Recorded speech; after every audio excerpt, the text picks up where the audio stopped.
Right. Well, I'm trying something new. My entire presentation will have 2 slides, so we'll see how this works.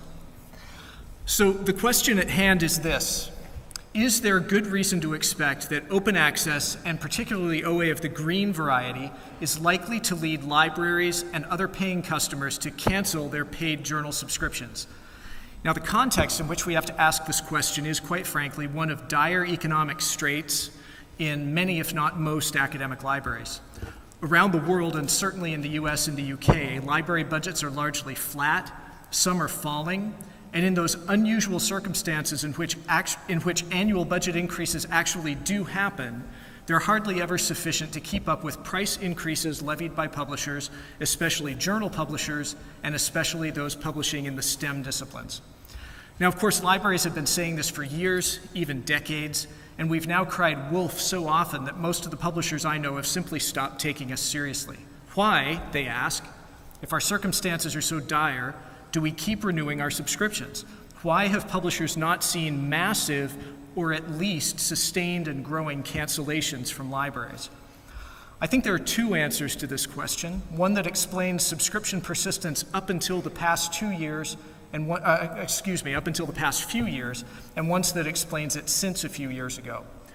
Up until a few years ago, I think the persistence of library subscriptions can be substantially explained by the big deal, which did 2 things. First, it greatly reduced the unit cost of journals and articles for the individual library by adding large amounts of content to that library's existing subscription base at a very low marginal cost increase.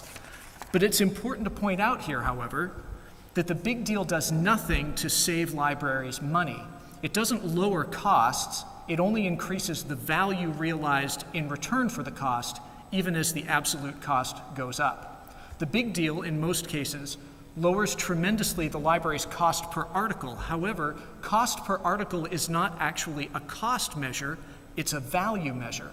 The cost measure, and the only cost measure, is the figure on the invoice. And the big deal makes that number bigger, not smaller. However, the second and more significant thing that the big deal did to forestall cancellations was to make cancellation more difficult by fencing off large swaths of journal titles and making them uncancelable. The emergence of the big deal in the 1990s, I believe, goes a long way towards explaining the persistence of journal subscriptions even as libraries' collection budgets have gotten tighter and tighter, at least up until a few years ago. Now, it's worth pointing out here that hardly anyone ever believed that the big deal was going to be a sustainable arrangement for the long run. The big deal's ongoing viability depends on a greater and greater portion of the library's budget being redirected from other purchases into the big deal, and the inevitable end game is that the library ends up subscribing to nothing but one big deal. This inevitable scenario has already begun playing out in the last few years as more and more academic libraries have begun shifting money out of their book budgets and into their serials budgets. This is the second explanatory factor for subscription persistence, the one that I believe explains its persistence over the past 5 years or so. In fact, there have been journal cancellations, just not in massive numbers. And on most campuses, I think it's fair to say that just about every individual journal subscription that can be canceled without the faculty burning down the library has been canceled. And we are now buying fewer and fewer books in order to keep feeding the insatiable beast that is the big deal, as well as any truly essential standalone subscriptions that may remain. We're able to get away with this for now because so many of the books we buy get so little use, whereas journal content tends to be heavily used, and this is particularly true in large research libraries, and maybe less the case at smaller institutions that focus more heavily on undergraduate education and on the arts and humanities. However, even this gambit has very recently started to lose its effectiveness, as we can all see it has to eventually. And indeed, the wolf about which we've been crying for decades now seems to be well and truly upon us. In the past year or so, we've seen journal cancellation projects in the amount of $500,000 at the University of Wisconsin-Milwaukee, $350,000 at Towson University, $1.5 million at the University of Calgary, $468,000 at the University of New Mexico, $200,000 at the University of Missouri, and $135,000 at Colorado State University, just to name a few.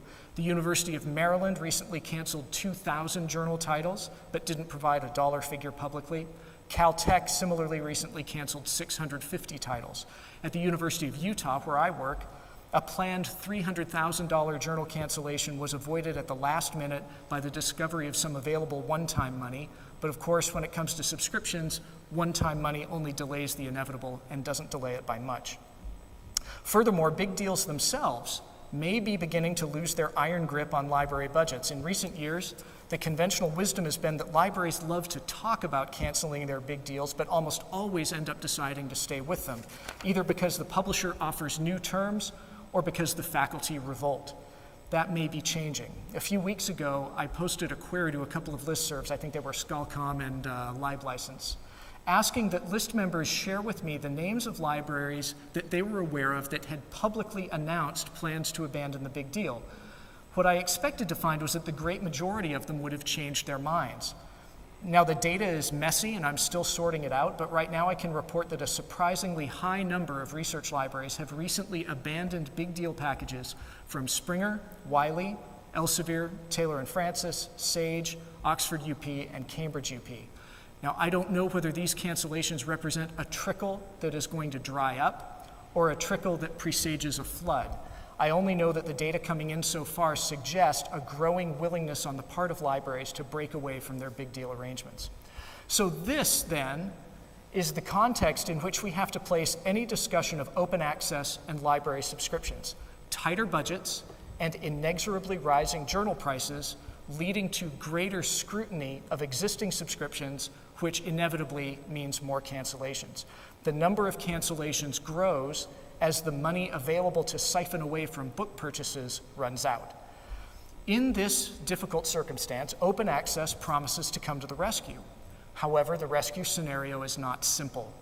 OA does have the potential to provide libraries with some relief from this situation, but only certain manifestations of OA will do that. What does not help libraries, financially speaking, is the emergence of new gold OA journals, whether supported by APCs or by institutional subvention. We certainly welcome the appearance of these journals, but they do nothing to relieve the financial pressure that we're under. Why?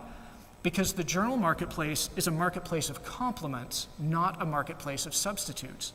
The emergence of, for example, a new gold OA journal that competes with Lancet does not lead our faculty and students to give us permission to cancel our Lancet subscription.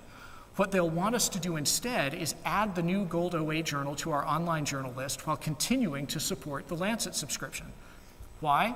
Because each of those two journals publishes a unique set of content.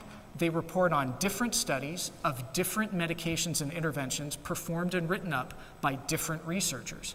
The emergence of a new Gold OA journal is definitely a good thing because it adds to the fund of publicly available science, but not because it saves the library any money.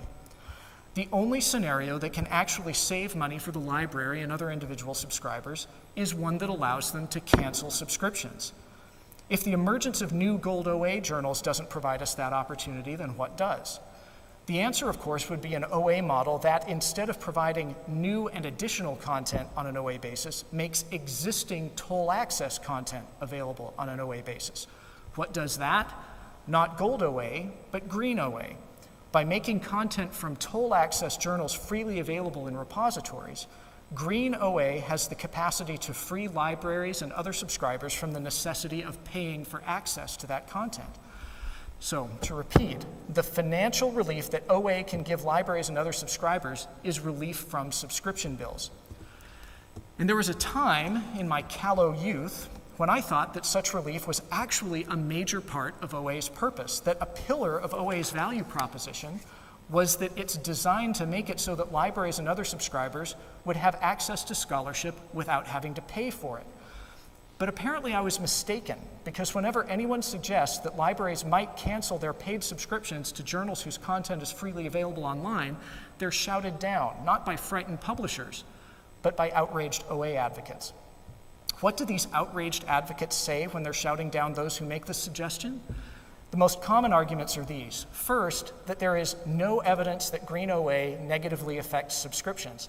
This is one of the most reliable talking points of Spark, for example. But if you take the time to stop and think about it, it becomes clear that this answer is a non sequitur. It responds to a concern about the future by pointing out that the future hasn't happened yet, and by implying, though not explicitly saying, that we have no reason to believe the future will be different. In other words, the implicit argument here is that since green OA has not yet demonstrably affected the existing subscription base, to suggest that it will ever do so is unreasonable. But the conditions that have protected subscriptions up until now, a green OA landscape characterized by inconsistent and delayed access to inferior versions of articles, are not, as I understand it, the conditions that most OA advocates would find optimal. My understanding is that the OA movement is working to move us towards a future in which the landscape would be characterized by consistent and prompt access to versions of record, or at least pre-publication versions that don't depart in any material way from the version of record. This scenario is the one that poses a challenge to the ongoing viability of subscriptions. Of course, there's no data proving that this scenario leads to cancellations. You can't gather data on a circumstance that doesn't yet exist. But it's also very difficult to imagine that as we get closer to this scenario, libraries and other subscribers will remain just as willing to pay for access as they were under the old scenario, one in which consistent and prompt access to versions of record was only available at a price. And this is where the real problem with green OA, successful green OA that is, as opposed to crap green OA, becomes clear. Unlike gold OA, green OA is absolutely dependent on the ongoing vitality of subscription journals. Without those journals, there is no green OA. And the more successful green OA is, the less incentive anyone has to continue paying subscription fees. Now, this brings us to the second thing that OA advocates often claim when they're trying to get people to stop saying that green OA will undermine journal subscriptions. There are some who predict that libraries will continue paying for access even though they don't have to for the good of the order. Now, this to me seems like the scenario for which we would need to see some evidence before we decide to rely on it to keep the economic structure of journal publishing afloat. As we all know, remarkable claims require remarkable evidence. The idea that people will refrain from paying for free content is not a remarkable claim. The idea that they will pay for free content is a remarkable claim. Now, there actually is some evidence that libraries are willing to do this. My library is one among many that willingly pay several $1,000s a year in order to keep the archive afloat, and that's the archive, with a chi in the middle, the high energy physics preprint server, despite the fact that the archive costs nothing to access and use. The temptation to be a free rider in this case is real, but our library resists it, and so do many others. However, in our case, and I'm certain in the case of every other library that willingly contributes to the maintenance of the archive, we also receive many other appeals to contribute to projects and initiatives that contribute to the greater good by making high-quality scholarship or scholarly services freely available to all. In the great majority of cases, we decline to contribute, not because we doubt the goodness and value of these projects, but because our resources are limited and we have to make difficult choices, just as we do when choosing between desirable journal subscriptions. There's another important factor in our decision-making as well, and that is alignment with our host institution. The money we spend is the university's money, not our own, and we're held accountable for the spending decisions we make. In the past, that accountability has been fairly loose. The university gives us a certain amount of money with which to buy content, and unless administration are given good reason to believe that we're spending it very badly, they've been willing to trust that we're spending it well. If, however, our university were to get wind that the library is spending millions of dollars of university funding on content and services that actually cost nothing, we would expect to have to answer some questions. And if our answer to the question, why are you spending so much money on journals that don't cost anything, is we're doing it for the greater good, our administration might reasonably start wondering whether the greater good is better served by continuing to supply the library with money, or by, for example, refurbishing the university's physics labs, or providing more scholarships to underprivileged students, or hiring more faculty. Again, the money that academic libraries spend is not their own. it's university money vouchsafed to libraries for the purpose of meeting university goals and priorities. If librarians take it upon themselves to use that money for purposes that do not, in administration's view, directly support those goals and priorities, there's a strong likelihood that the money will no longer be forthcoming. All of us in this room may agree that university administrations ought to care very much about making scholarship freely available to the world, but what will affect the library's future is not what administrators should want, but what they actually want. Now, granted that Green OA exists now and has existed for years and doesn't seem to have had a dramatic effect on subscriptions, we should ask ourselves what it would take for that effect to occur. I'd like to propose two possible future scenarios, one of which will tend to leave the subscription base more or less stable, and the other of which will tend to undermine it dramatically. The low cancellation scenario is one in which the future looks very much like the present. Green OA is distributed spottily and unreliably, providing public access to articles is largely optional rather than mandatory. Free access is delayed by a year or more after publication. Articles available on this basis are relatively hard to locate, and the versions available for free are generally considered to be at least somewhat inferior to the formally published versions of record. This is the world in which we now live, and it's the one in which there is no strong evidence of subscription cancellations in favor of green access, for the obvious reason that Green OA has not yet been successful enough to pose a threat to toll access, and therefore is not achieving its promise. The high cancellation scenario is one in which access to deposited articles is pervasive and reliable, either because authors have willingly adopted the practice in large numbers, or the choice of whether to do so has been taken away from them by funders or employers or government. Articles are freely available without embargo and are easy to find, and the versions deposited are identical to the versions of record in every material way. This is a scenario in which readers get virtually all of the benefits of subscription without having to pay for a subscription. If you're an OA advocate, ask yourself this question: which of these two scenarios is the one towards which you're working and encouraging others to work? In light of all this, it's difficult to avoid the conclusion that those who do advocate for Green OA as the preferred mode and as the more or less universal solution towards which we should all be working have simply failed to think through the implications of this goal. You can't make something freely and easily available without undermining the commercial market for that thing. Notice that I didn't say eliminating the commercial market, without undermining the commercial market for that thing. Examples from other marketplaces of circumstances in which providing free samples generates additional sales are not relevant here because Green OA doesn't provide samples. OA is not the salesperson standing by the produce section handing out small bites of pineapple on toothpicks. OA is putting the whole produce section out on the sidewalk and inviting everyone to take as much as they want.